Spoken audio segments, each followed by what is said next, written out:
بس جب وہ اپنے والد کے پاس واپس گئے تو کہنے لگے کہ ابا، ہمارے لیے غلے کی بندش کر دی گئی ہے، تو ہمارے ساتھ ہمارے بھائی کو بھیج دیجئے تاکہ ہم پھر غلہ لائیں اور ہم اس کے نگہبان ہیں۔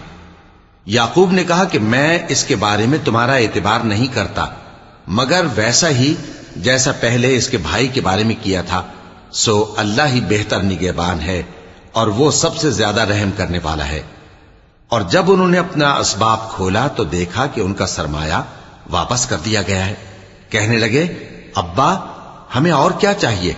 دیکھیے یہ ہماری پونجی بھی ہمیں واپس کر دی گئی ہے، اور ہم اپنے اہل و عیال کے لیے پھر غلہ لائیں گے اور اپنے بھائی کی نگہبانی کریں گے، اور ایک بار شتر زیادہ لائیں گے کہ یہ غلہ جو ہم لائے ہیں تھوڑا ہے۔ یعقوب نے کہا کہ جب تک تم اللہ کا عہد نہ دو کہ اس کو میرے پاس صحیح و سالم لے آؤ گے، میں اسے ہرگز تمہارے ساتھ نہیں بھیجنے کا، مگر یہ کہ تم گھیر لیے جاؤ یعنی بے بس ہو جاؤ تو مجبوری ہے۔ پس جب انہوں نے والد کو اپنا قول دیا تو یعقوب نے کہا کہ جو قول و قرار ہم کر رہے ہیں اس کا اللہ ضامن ہے، اور فرمایا کہ اے میرے بیٹو، ایک ہی دروازے سے داخل نہ ہونا بلکہ جدا جدا دروازوں سے داخل ہونا، اور میں اللہ کی تقدیر کو تو تم سے روک نہیں سکتا، بے شک حکم اللہ ہی کا ہے، میں اسی پر بھروسہ رکھتا ہوں، اور اہل توکل کو اسی پر بھروسہ رکھنا چاہیے۔ اور جب وہ ان مقامات سے داخل ہوئے جہاں جہاں سے داخل ہونے کے لیے ان کے والد نے ان سے کہا تھا، تو وہ تدبیر اللہ کے حکم کو ذرا بھی ٹال نہیں سکتی تھی۔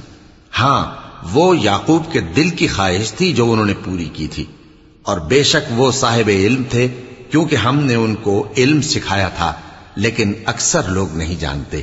اور جب وہ لوگ یوسف کے پاس پہنچے تو یوسف نے اپنے حقیقی بھائی کو اپنے پاس جگہ دی اور کہا کہ میں تمہارا بھائی ہوں، تو جو سلوک یہ ہمارے ساتھ کرتے رہے ہیں اس پر افسوس نہ کرنا۔ پھر جب ان کا اسباب تیار کر دیا تو اپنے بھائی کے تھیلے میں آپ خورا رکھ دیا۔ پھر جب وہ آبادی سے باہر نکل گئے تو ایک پکارنے والے نے آواز دی کہ قافلے والو، تم تو چور ہو۔ وہ ان کی طرف متوجہ ہو کر کہنے لگے کہ تمہاری کیا چیز کھوئی گئی ہے؟ وہ بولے کہ بادشاہ کا کٹورا کھویا گیا ہے، اور جو شخص اس کو لے کے آئے اس کے لیے ایک بار شتر انعام، اور میں اس کا ضامن ہوں۔ وہ کہنے لگے کہ اللہ کی قسم، تم کو معلوم ہے کہ ہم اس ملک میں اس لیے نہیں آئے کہ خرابی کریں اور نہ ہم چوری کیا کرتے ہیں۔ وہ بولے کہ اگر تم جھوٹے نکلے یعنی چوری ثابت ہوئی تو اس کی سزا کیا؟ انہوں نے کہا کہ اس کی سزا یہ کہ جس کے تھیلے میں وہ دستیاب ہو وہی اس کا بدل قرار دیا جائے، ہم ظالموں کو یہی سزا دیا کرتی ہیں۔ پھر یوسف نے اپنے بھائی کے تھیلے سے پہلے ان کے تھیلوں کو دیکھنا شروع کیا، پھر اپنے بھائی کے تھیلے میں سے اس کو نکال لیا۔